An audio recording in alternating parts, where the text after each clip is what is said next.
আসসালামু আলাইকুম and welcome to outside the box analysis. গতকালকে রাতে ইংলিশ প্রিমিয়ার লিগের ষষ্ঠ রাউন্ডের খেলাতে ম্যানচেস্টার ইউনাইটেড তারা নিজেদের ঘরের মাঠে মুখোমুখি হয়েছিল টটেনহ্যাম হটস্পারের। সেই ম্যাচটিতে তারা হেরে গিয়েছে 3-0 গোলের ব্যবধানে। যদিও ম্যাচটিতে একটা বড় কন্ট্রোভার্সি রয়েছে, ব্রুনো ফার্নান্দেজের যে রেড কার্ডটা দিয়েছিল 42 মিনিটে, সেই কন্ট্রোভার্সিয়াল ডিসিশনটার কারণে ম্যাচের মধ্যে ডেফিনেটলি একটা বড় ইম্প্যাক্ট তো রয়েছেই। তবে আমরা কথা বলবো যেটা নিয়ে, সেটা হলো যে ম্যাচের একদম শুরুতেই 3 মিনিটের মাথায় ম্যানচেস্টার ইউনাইটেড যে গোলটি কনসিড করেছিল, সেই গোলটা নিয়ে আমরা কথা বলার চেষ্টা করবো আজকে। সো লেটস সি যে গোলটা আসলে কিভাবে হলো। গোলের সূত্রপাতটা আসলে হয়েছিল অন্যভাবেই। ম্যানচেস্টার ইউনাইটেড তারা আসলে একটা কাউন্টার অ্যাটাকের সুযোগ পেয়েছিল, এবং সেখানে আমরা দেখেছিলাম যে রাশফোর্ড তিনি কিন্তু আসলে কাউন্টার অ্যাটাকিং এর সুযোগটা পেয়েছিলেন, বাট আলটিমেটলি এখানে তিনি বলটা রাখতে পারেননি, বরং বলটা তিনি লুজ করেছেন। এবং এই সময়টা যদি আমরা একটু খেয়াল করে দেখি যে ম্যানচেস্টার ইউনাইটেডের প্লেয়াররা তারা আসলে কে কোন জায়গায় ছিল।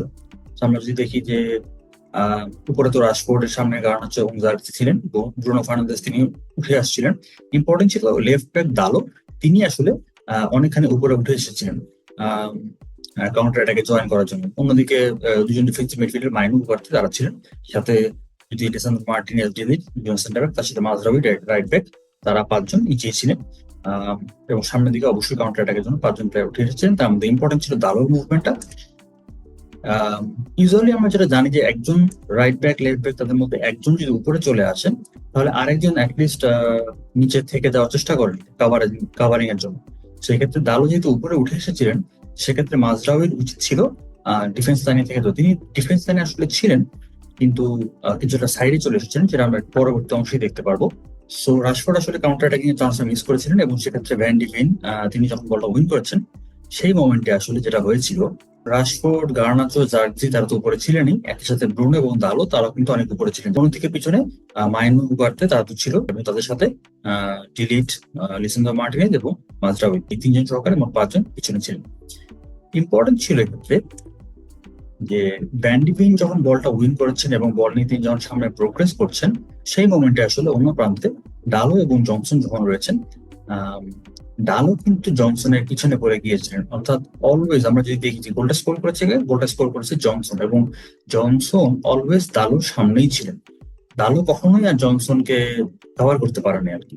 ডালো অলওয়েজ জনসনকে মানে ফলো করেছেন, ট্র্যাক ব্যাক করার চেষ্টা করেছেন, কিন্তু আলটিমেটলি ডালো কিন্তু জনসনের সামনে আর যেতে পারেনি। সো এই মোমেন্টে আসলে ইম্পর্টেন্ট পয়েন্ট কোনটা ছিল? এই মোমেন্টে খুব ইম্পর্টেন্ট একটা পয়েন্ট ছিল মাজরাউই তাকে ভিতরের দিকে চলে আসতে হতো, যেহেতু দালো অপোজিট সাইডের লেফট ব্যাক দালো তিনি অনেক উপরে রয়েছেন এবং তিনি এখন নিচে নেমে আসতে পারেননি। এই সময় মাজরাউইর উচিত ছিল ভিতরের দিকে চলে আসা। ভিতরের দিকে চলে আসলে যেটা হতো, এখানে যে তার যে বাকি দুজন সেন্টার ব্যাক রয়েছে তাদের সাথে সে কাছাকাছি অবস্থানে থাকতে পারতো। এবং এক্ষেত্রে আরেকটা ইম্পর্টেন্ট পয়েন্ট হতো যে ভ্যান ডিভিন তিনি আসলে সামনের দিকে যে প্রোগ্রেস করে চলে আসছেন, এই প্রোগ্রেশনটা বন্ধ করতে পারতো মাজরাউই। মাজরাউই যদি এখানে দুজন সেন্টার ব্যাক এর কাছাকাছি চলে আসতে পারতেন, ভিতরে থাকতেন, এই জায়গাটায় কভার করতে পারতেন, আলটিমেটলি একটা পর্যায়ে ভ্যান ডিভিন কিন্তু এইভাবে সামনে প্রোগ্রেস করতে পারতেন না।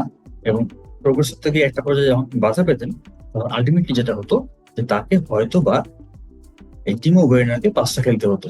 এবং এক্ষেত্রে মাজরাউই যদি এই ভিতরে পজিশনে থাকতেনও, টিমো ওয়ার্নারকে পাস করার পরেও কিন্তু মাজরাউই এই জায়গাটায় সে কভার করতে পারতেন। এবং মাজরাউই যদি এই জায়গায় থাকতেন এবং টিমো ওয়ার্নারকে পাস করার পর তিনি যদি এখানে আসতেন, ততক্ষণে উগারতে কিন্তু সে একটু ভিতরের দিকে চলে আসতে পারতো। ভ্যান ডিভিন যদি সেক্ষেত্রে প্রোগ্রেস করতেনও, উগারতে সেই জায়গাটা বা সেই প্লেয়ারটাকে ভ্যান ডিভিনকে তখন কিন্তু কিছুটা হলেও কভার করতে পারতেন। সো ভ্যান ডিভিনের এই স্পিড রয়েছে, ভ্যান ডিভিনের এই বল নিয়ে সামনের দিকে প্রোগ্রেস করার যে টেন্ডেন্সি রয়েছে, এটা যখন আপনি জানবেন তখন অবশ্যই আপনি চাইবেন যে ভ্যান ডিভিনের এই প্রোগ্রেশনটা আমি বন্ধ করতে চাই। দ্যাট মিনস যেহেতু তার সামনে আমার এই মুভমেন্টে কোনো প্লেয়ার নেই, সো কাউকে না কাউকে এই জায়গাতে আসতে হবে। ক্ষেত্রে মাজরাউই যদি ভিতরে থাকতেন, ডিলিটের সাথে তার দূরত্বটা যদি একটু কম থাকতো, তাহলে ভ্যান ডিভিন আলটিমেটলি এই প্রোগ্রেশনটা তিনি এত যেই পর্যন্ত চলে গিয়েছেন, বক্সের পর্যন্ত চলে গেছেন, সেটা হয়তো তিনি করতে পারতেন না। এবং যে মোমেন্টে আসলে মাজরাউই তিনি যখন মানে বুঝতে পেরেছেন যে এখন তার জন্য আর টিমো ওয়ার্নার ইম্পর্টেন্ট না, ভ্যান ডিভিনের প্রোগ্রেশন থামানো তার জন্য ইম্পর্টেন্ট, তিনি তখন ভিতরের দিকে মুভ করা শুরু করেছেন। তিনি কিন্তু সেখানে রিচ করতে পারেননি। এবং অন্যদিকে একই সময় উগারতেও কিন্তু আহ নিচের দিকে নেমে আসার চেষ্টা করছেন বা ভ্যান ডিভিনের এই প্রোগ্রেশনটাকে বন্ধ করার চেষ্টা করছেন, বাট আলটিমেটলি তারা কেউই কিন্তু এই প্রোগ্রেশনটা বন্ধ করতে পারেনি। এর মধ্যে দিয়ে কিন্তু ভ্যান ডিভিন তিনি কিন্তু বের হয়ে গিয়েছেন, এবং তাকে কিন্তু এই মাজরাউই বা উগার্তে তারা কেউ কিন্তু আর রিচ করতে পারেনি। এর একটা অন্যতম কারণ হলো যে ভ্যান ডি ভেন কিন্তু অলরেডি তার স্প্রিন্ট স্পিডে চলে গিয়েছেন, তিনি অ্যাক্সেলারেশন করে অলরেডি তার স্প্রিন্ট স্পিডে চলে গিয়েছেন। অন্যদিকে আমরা যদি মাজরাউইকে দেখি, মাজরাউই কিন্তু তখনও তার এই মুভমেন্টটা শুরুই করেন নাই। হ্যাঁ, মাজরাউই কিন্তু তখনও দেখেন অনেকটা স্ট্যাটিক, বলা মানে স্ট্যাটিক না, বাট স্ট্যাটিকের কাছাকাছি অবস্থায় তিনি রয়েছেন। তিনি কিন্তু এখন স্প্রিন্ট দেওয়া শুরু করেন, অ্যাক্সেলারেশন করা শুরু করা নাই। উগারতে হয়তো কেবল অ্যাক্সেলারেশন করা শুরু করেছেন। অন্যদিকে ভ্যান ডি ভিন তিনি অলরেডি স্প্রিন্ট স্পিডে চলে গিয়েছেন, অ্যাক্সেলারেশন করে স্প্রিন্ট স্পিডে চলে গিয়েছেন। সো তার এই মাজরাউই বা উগারতে কারো পক্ষে আসলে ভ্যান ডি ভিনের স্পিডের সাথে আর কভার করা পসিবল নেই। বরং উল্টো যদি আপনি খেয়াল করে দেখেন, এখানে যত বড় একটা স্পেস তৈরি হয়েছে এই জায়গাটাতে, আমরা যদি চিন্তা করি তাহলে দেখা যাবে যে এই স্পেসটা বন্ধ করার মতো মানে আর কারো কিন্তু সুযোগ এখানে নেই। মাজরাউই অনেক আগেই যদি সেন্ট্রাল এরিয়াতে থাকতেন তাহলে কিন্তু আসলে এই স্পেসটা তৈরি হতো না, এবং সেক্ষেত্রে ভ্যান ডিভিনের পক্ষে কিন্তু এই এরিয়াগুলোতে প্রোগ্রেস করা সম্ভব হতো না। এবং এখানে আরো একটা ইম্পর্টেন্ট জিনিস ছিল যে ডিলিট কিন্তু আসলে এই জায়গাটা কভার করতে পারবেন না, কারণ তার সাথে কিন্তু সোলাঙ্কি রয়েছে। তো ডিলিট এবং লিসান্ড্রো মার্টিনেজ দুজনকেই কিন্তু সোলাঙ্কির দিকে খেয়াল রাখতে হচ্ছে। এখানে যদি ভ্যান ডিভিন যদি প্রোগ্রেস করে যান তখন আলটিমেটলি ডিলিটকে এই জায়গাতে আসতে হবে, তার আগ পর্যন্ত কিন্তু ডিলিট সেখানে আসতে পারবেন না। যেটা বলছিলাম, মাজরাউই এবং উগারতে তারা দুজনে কিন্তু ভ্যান ডিভিনের পিছনে পড়ে গিয়েছেন, তারা কিন্তু সেখানে পৌঁছাতে পারেননি। এবং অপর প্রান্তে জনসন কিন্তু অলওয়েজ দালতের সামনে ছিলেন, দালত কিন্তু জনসন পর্যন্ত আর পৌঁছাতে পারেনি, এবং সেক্ষেত্রে ভ্যান ডিভিনের পাশ থেকে জনসন কিন্তু সিম্পল একটা ট্যাপিং করে স্পার্স কিন্তু এগিয়ে দেন। এবং ম্যাচের শেষে ইন্টারভিউতে কিন্তু আমরা শুনছিলাম যে ভ্যান ডিভিন এবং জনসন তাদের মধ্যকার যে আন্ডারস্ট্যান্ডিংটা রয়েছে, দে আন্ডারস্ট্যান্ড দেয়ার মুভমেন্ট, তারা কে কোথায় যাচ্ছে, কে কোথায় যাবে, কে কোথায় থাকবে। যদিও এর পরে ম্যাচে ম্যানচেস্টার ইউনাইটেড বেশ ভালো কিছু সুযোগ পেয়েছিল, বিশেষ করে কারণ হচ্ছে একটা শর্ট বারে লেগেছিল এবং আরো কিছু ভালো কিছু সেভও করতে হয়েছে গোলকিপারকে।